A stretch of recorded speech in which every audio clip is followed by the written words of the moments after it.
Hello friends, freshers আর experience যারা আছো তাদের জন্য work from home opportunity tech Mahindra থেকে কিন্তু পোস্ট করা হয়েছে। তো এখানে দুখানা আমি অপরচুনিটি ভ্যাকেন্সি এখানে দেখিয়ে দেবো। ফার্স্ট এখানে দেখতে পাচ্ছ 0 to 2 years customer voice support বা কাস্টমার সার্ভিস এক্সিকিউটিভ পোস্টে কী কী জায়গা আছে, কী কী তোমার লাগবে আর কি সমস্ত কিছু ডিটেলস এখানে দেওয়া আছে। জব ডেসক্রিপশানও আছে। স্যালারি এখানে 13,000 থেকে 15,000। Interview mode virtual. Contact numbers এখানে দেওয়া আছে, এটা কন্ট্যাক্ট করে তোমরা অবশ্যই অ্যাপ্লাই করতে পারো। সেকেন্ড নোটিফিকেশনটা আমরা এখানে যদি দেখতে পারি যে সেম কাস্টমার সার্ভিস এক্সিকিউটিভ, এখানে কলকাতা স্পেশালি বলা আছে। তো একটা অল ওভার ইন্ডিয়া, তো ওখানে কলকাতা অলরেডি ইনক্লুডেড, আর এখানে কলকাতা স্পেশালি।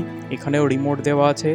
জব ডেসক্রিপশান এখানে দেওয়া আছে। ফর এক্সপিরিয়েন্স কত পাবে, ফর ফ্রেশার্স কত পাবে, আর কী কী পাবে না পাবে সমস্ত কিছু এখানে আছে। Contact person Poulami. যত তাড়াতাড়ি সম্ভব দেখে অ্যাপ্লাই করে ফেলো। দেখতে থাকো জব টু বেঙ্গল আগামী ভিডিওগুলোর জন্য।